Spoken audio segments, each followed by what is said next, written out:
Evening News with Dan Rather and Connie Chung. Good evening. As the manhunt continues for suspects in the Oklahoma City bombing, CBS News has learned more about another deadly plot aimed against Americans as well as Pope John Paul II.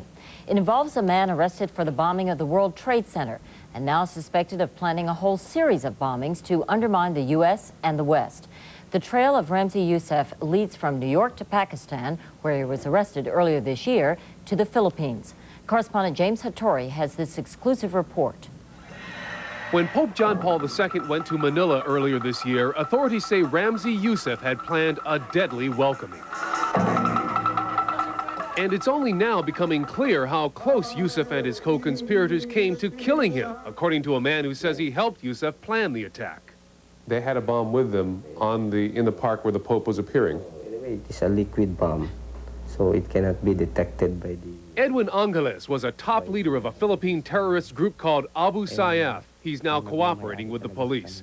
In an exclusive interview, Angeles told us Youssef had turned the Philippines into a staging ground for a holy war against the West. Mr. Youssef is one of our, not only a friend, but we consider him as our brothers.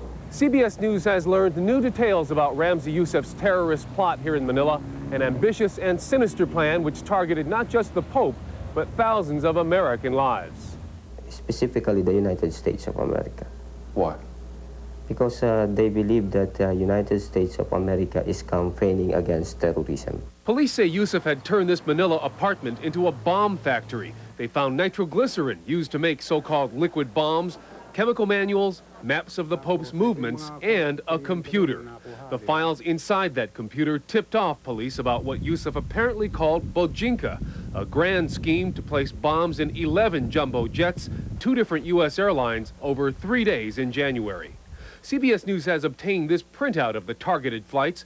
Intelligence sources say 5 of Youssef's operatives were to board planes in Asia, place liquid bombs in the laboratories, then get off at an intermediate stop. The final destinations included Honolulu, Los Angeles, San Francisco, Chicago, and New York. Youssef's alleged plans amount to a terrorist travel tour, all ending with Bojinka, presumably detonation. Police suspect Youssef placed a test bomb in this Philippines airliner as it flew to Tokyo last December. The explosion killed a Japanese man. And one of Youssef's men reportedly had bigger plans. His greatest aspiration was to fly a plane that would crash dive into CIA headquarters. Terrorists sometimes have grander plans than they can carry out. Still, those who fight terrorism say there's no overestimating zealots bent on a holy mission with the firepower, the will, and the opportunity to strike anywhere in the world. James Hattori, CBS News, Manila. 2 weeks now since the bombing in Oklahoma City. The official death toll rose today to 144, including 16 children. 28 others are missing. Still no sign of the suspect known as John Doe 2, but as correspondent Jim Stewart reports, there has been some progress in the investigation.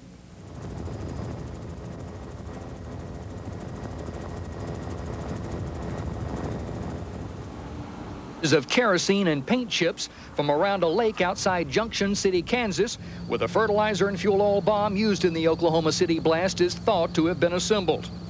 Federal agents say they will go back to the Kansas home of material witness Terry Nichols to see if the paint chips match those from a truck belonging to Nichols. And agents say they will question again another possible witness, Mike Fortier of Kingman, Arizona, who served in the Army with prime suspect Tim McVeigh. Fortier's mother said McVeigh often visited their home. He was always polite and courteous to me. My son is a victim of circumstances, and eventually the truth will be known. Agents searched Mike Fortier's Kingman trailer earlier this week. They removed 7 weapons and possible evidence. Authorities, meanwhile, checked out another suspicious Arizona car tag today, this time in Bloomington, Minnesota. And 2 men picked up Tuesday in Missouri after police raided their motel, were polygraphed and released. So we had to jump out of bed and get dressed real quick and met a SWAT team out in front of our doors.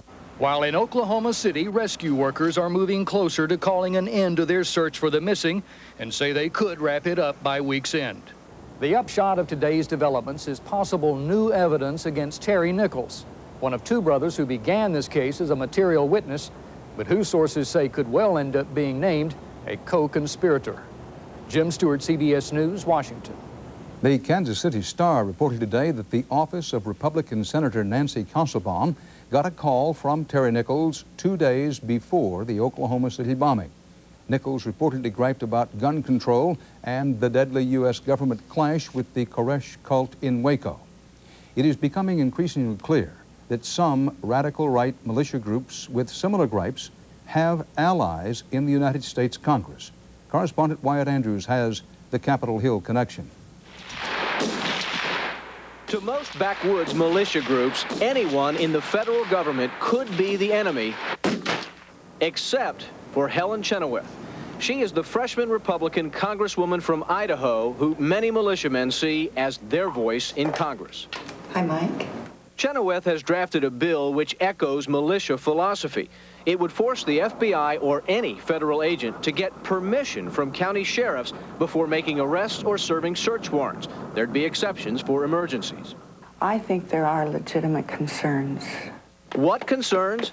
Chenoweth believes the attack at Waco, plus the '92 assault on white supremacist Randy Weaver, which happened in her district, and intrusive environmental rules have all made her voters angry at the federal government. Do you think that's the case for most people in Idaho, that they fear the government? When I think that it's not just Idaho, I think it's the nation at large. What I'm hearing is that the people believe that the government is now at a point where they may be trying to rule by force rather than by law. But Helen Chenoweth is not the only member of Congress who shares with the militia groups this deep suspicion of federal law enforcement. Last month, various militia factions sent out internet warnings that a federal task force training at Fort Bliss, Texas, was about to attack militia units. 2 U.S. senators, Craig of Idaho and Faircloth of North Carolina, plus Congressman Steve Stockman of Texas, all sent letters to Attorney General Reno asking if that was true. None admit they were responding to pressure from militias. Well, there wasn't local groups, it was constituents, and I think that's a private matter. I don't expose constituents' letters. Chenoweth admits that militia volunteers did help elect her, but denies she's their advocate. This is about changing government, she insists. It's about states' rights. And part of those rights needs to be that federal law enforcement gets local permission before they come in. Yes, and all federal government activities should be limited. Her proposal will probably go nowhere on Capitol Hill, but it has 7 co-sponsors in the House. Don't think for a minute that anti-government fears are confined to weekend warriors. Wyatt Andrews, CBS News, Washington. In the Southwest, fear of government has turned to violence against the government. That story is still ahead tonight. Also, the war against terrorism, balancing life and liberty. What are you talking about civil rights? Civil rights means nothing when you're dead.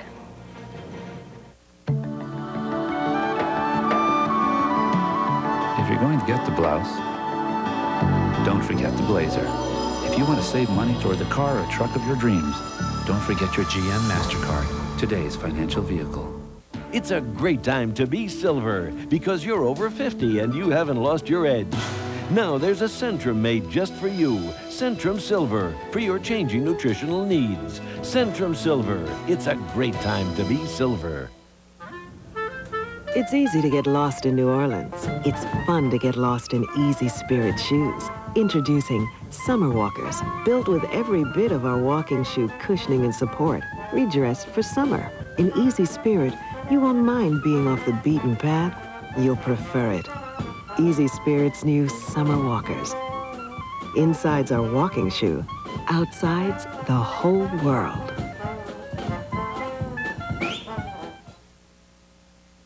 A new round in the Medicare blame game. President Clinton came out forcefully today against Republican calls for him to cut Medicare. And as CBS News White House correspondent Rita Brayer reports, the president couldn't have picked a friendlier audience. It was no accident that President Clinton chose the White House Conference on Aging to respond to Republican demands that he propose a massive Medicare overhaul. He attacked what he claims is the Republican agenda. I believe it is wrong simply to slash Medicare and Medicaid to pay for tax cuts for people who are well off. But he didn't offer any concrete proposals.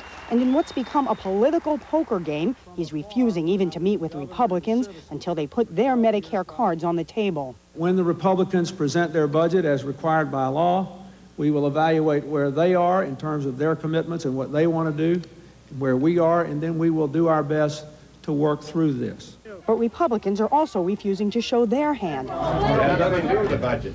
dodging questions on whether they'll use Medicare savings to offset the federal deficit.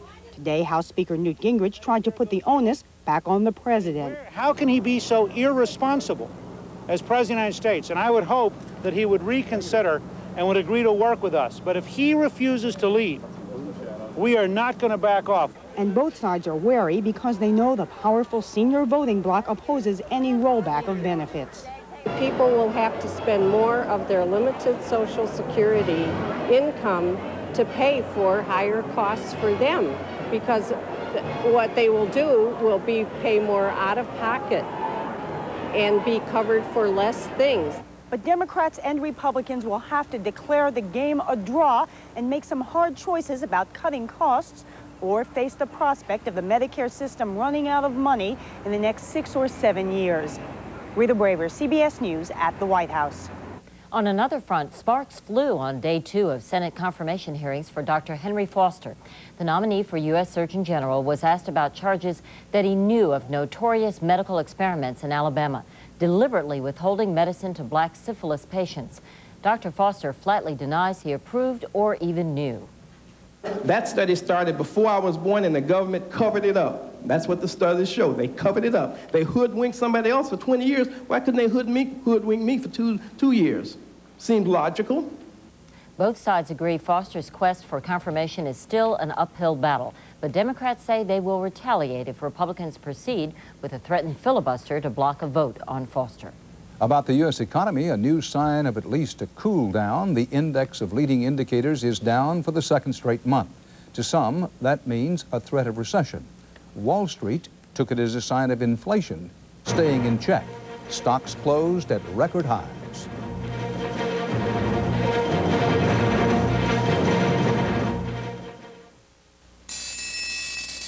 You make me feel so young. Promise Ultra, the first fat-free margarine, just 5 calories a serving. You make me feel so young. Fat-free Promise Ultra. Get heart smart. Dear Aquafresh, my teeth were so sensitive. The pain was awful. Aquafresh Sensitive targets the problem, soothing the nerve to help stop the pain. No more pain. And great fresh taste. Aquafresh Sensitive soothes the nerve, helps stop the pain. Frank said he'd really like to take a relaxing vacation this year. I've got just the place.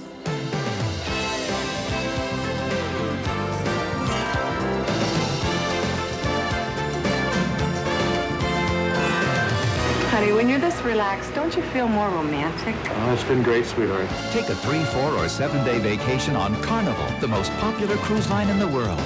These Carnival cruises just keep getting better and better. Like you, honey. I love working in the theater, and despite the arthritis that runs in my family, I plan to keep right on working. The Arthritis Foundation is working too, to find a cure. But until they do, they've helped to create new Arthritis Foundation pain relievers. For pain relief we can count on, from nighttime discomfort to the pain of inflammation. And part of our purchase price goes to research, so we're helping others as we help ourselves. New Arthritis Foundation pain relievers, for relief you can count on. And this is a special report from News Center 7. I'm Jim Baldridge with the latest on a breaking story in downtown Dayton. The Dayton Bomb Squad has blocked off part of West 3rd Street near City Hall and the area around the municipal parking garage. It's not clear whether there has been any type of threat or something discovered, but it's happening as Dayton City Commissioners meet in City Hall right next door. News Center 7's Trevor Pettiford is standing by live downtown with the latest. Trevor?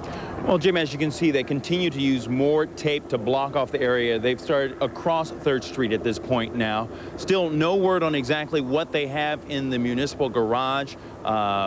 No word if there's a bomb threat or if there's actually is some sort of substance inside there, but it's something that has them concerned. By this look from Chopper 7, you can see the extent of which they're blocking off the area. The part of West 3rd Street between Wilkinson and Ludlow is now blocked off. A number of fire crews are down here right now standing by, as well as a number of police cruisers. And in addition to all that, we also have a number of people who are wanting to get their cars out of the garage. A lot of workers coming home from work at this hour.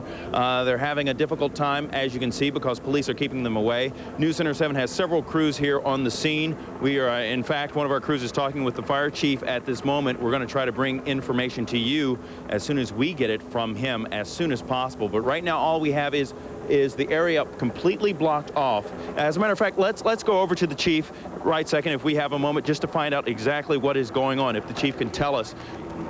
Excuse me, Chief Hughes? More and more questions. Chief, can you tell us what's exactly going on here? I wish I could. No, I can't. Quite frankly, it's a police department effort right now. We are merely standing by to assist them. That's all we are doing at the time. You probably know more about than I do right now, quite frankly. That's what's here. Any word of, was there a threat? Is there something in there, or can you tell us anything? Again, I got my information off the news before I got here. I won't even say what channel I got off of. But all I heard was one of the commissioners had received threatening letters. Her car had something strange on it, like the hood was slightly ajar. She was concerned and called Dayton Police. That's all I know at this time right here, and we are merely standing by to assist the Dayton Police Department. That's all it is. Okay, but they haven't told you if you've actually found anything? No, they have not. Okay, thank you very much. Chief Raymond Hughes with the Dayton Fire Department. Well, again, as you've heard, that there's apparently something dealing with Commissioner Neal's car that's parked right inside the area right there. You can't see it from this vantage point, but we'll get a closer shot of it once we can move up a little bit closer. We don't know if there's actually something there. If we do find any more information, then we'll bring it to you as soon as possible. With this breaking story, I'm Trevor Pettiford. Back to you, Jim. Trevor, we're on high alert here also, and we'll be checking with you in just a few moments. Thank you very much. Now, back to the CBS Evening News. Blood matching Simpson's type was at the murder scene. Alabama today became the first state to bring back the chain gang, putting hundreds of prisoners to work cleaning up highways. The inmates call it humiliating. Human rights activists say it's reminiscent of slavery. Alabama prison officials say the program is designed to crack down on repeat offenders and save money. In the chain gang, one guard can watch 40 prisoners.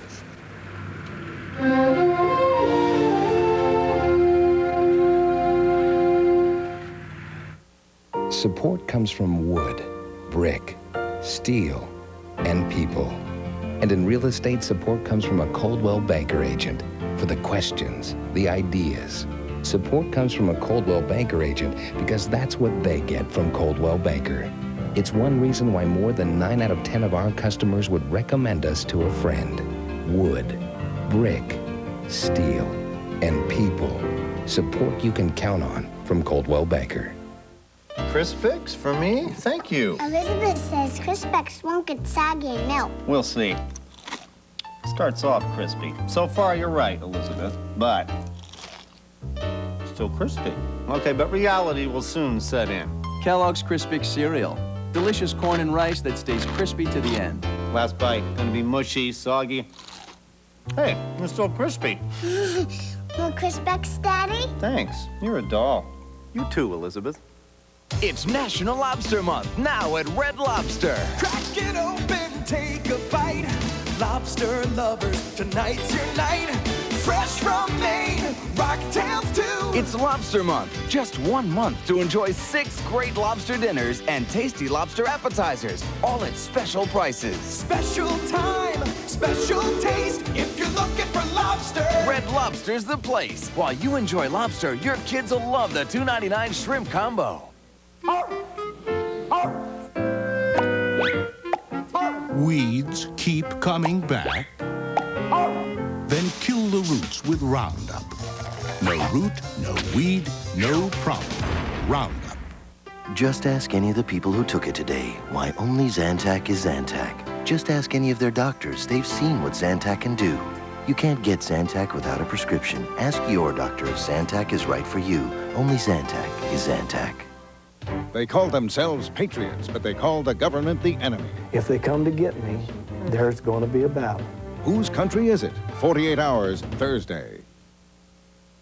President Clinton today sent Congress his plan to allow the U.S. government more power to penetrate what the government considers to be domestic terrorist groups. But with one big change. It now says the president would share not act alone in deciding which groups to infiltrate. This comes amid a growing national debate: how to better protect the public from domestic terrorism without violating individual rights and lawful political activity. Correspondent Peter Van Sant has tonight's Eye on America. This is a CBS News special report. Then the commentator came on and said, Oklahoma City federal building was bombed. It was an explosion there. As Evelyn Kirkpatrick of Suffern, New York, watched live coverage of the Oklahoma City bombing, the images had a haunting familiarity. Saw the same chaos. She was reliving the World Trade Center bombing of 2 years ago, which took the life of her husband, Bob. And when Bob was killed? I was dead too. Evelyn received a letter from President Clinton expressing his sympathy. Now she is sending a message back to Washington. How many more people is going to get killed before this government will see what's happening? This is a war on terrorism that can be you tomorrow. The Clinton administration is considering proposals that the FBI be given broad new powers to infiltrate and surveil menacing groups, even when there's no evidence that they've broken the law. It's touched off a passionate debate: the need to fight terrorism versus the right of free speech. They tapped their telephones, they set surveillance on the block we lived on. Arthur Waskow was a nonviolent anti-war activist during the 60s and 70s. But the government saw you as a terrorist. Exactly. Waskow knows all this today because he sued the FBI and won. A jury found the agency guilty of conducting a secret smear campaign against Waskow and his family. He now fears a more powerful FBI would harm basic civil rights. Anybody who makes trouble, anybody who says publicly we think the government's doing something wrong, we're going to check it out, because who knows, maybe they will use violence. And I think that is very, very, very dangerous. What are you talking about civil rights? Civil rights means nothing when you're dead. James Fox is the former head of the New York FBI office. He led the investigation into the World Trade Center bombing. I believe lives could be saved by relaxing the Attorney General guidelines to allow us to surveil, to do greater infiltration under all the oversight anybody wants to give us. If you give an agent more authority than he should have, he will abuse. Wesley Swearingen is not a former protester. He's a retired FBI agent who claims he took part in illegal surveillance and searches. And if they have more power now, they will be hounding everyone suspected of being a member of the militia. And I know it because I've been there and I've seen it. Could a more intrusive FBI have prevented a number of recent terrorist bombings? Evelyn Kirkpatrick agonizes over that possibility. Act before, not after. After is too late. After, you just ruin lives. Hundreds of Americans have been killed or wounded by terrorists in the last 2 years. If this is a war, one casualty may be the freedom of controversial groups to express themselves without the government listening in. In New York, I'm Peter Van Sant for Eye on America. Coming up next on the CBS Evening News, amid America the Beautiful, an ugly war against the government.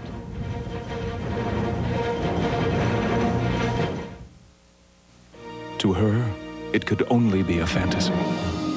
The stuff dreams are made of. So easy, so effortless. So tasty. I can't believe. I can't believe it's not butter. It's great. Introducing an easy new way to enjoy fresh butter taste without any fat or calories.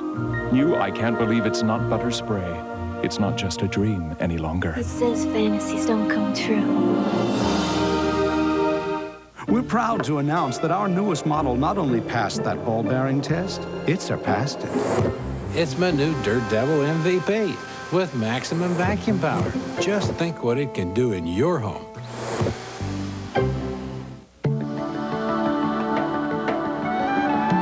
If business takes you to Spain, don't forget Seville.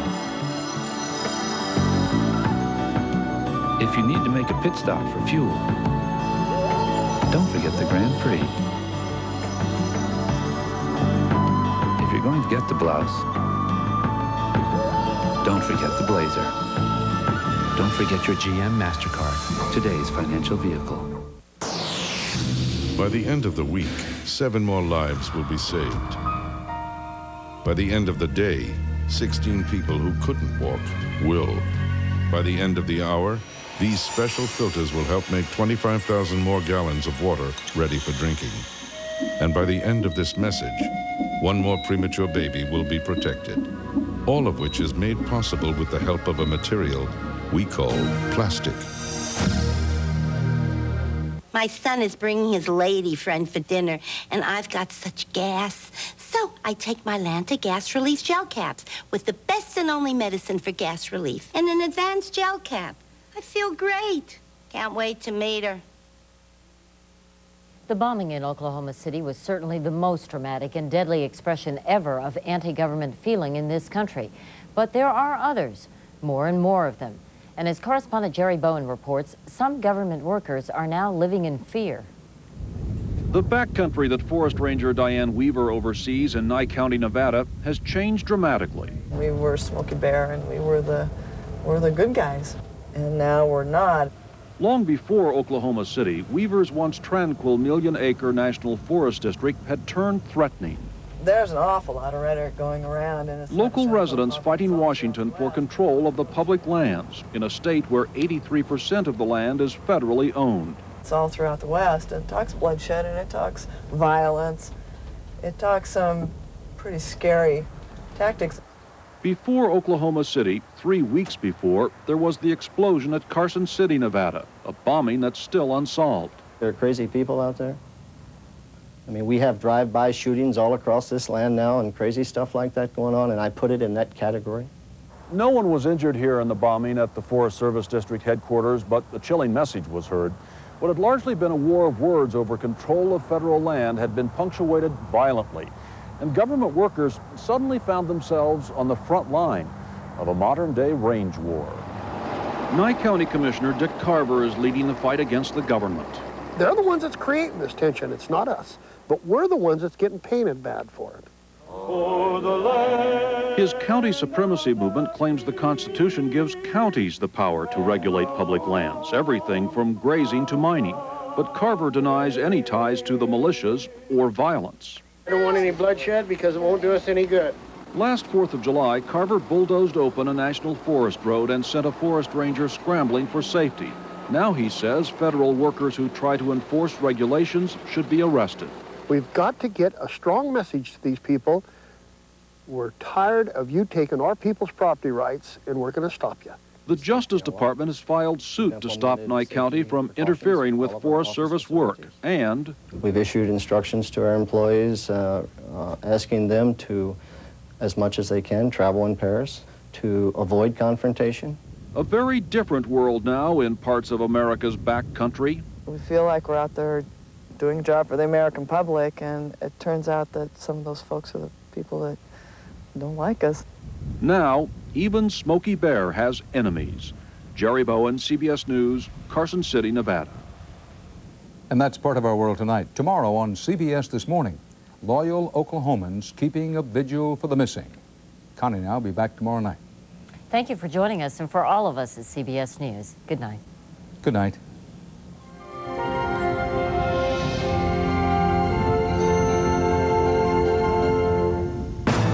Experience CBS News. This is CBS.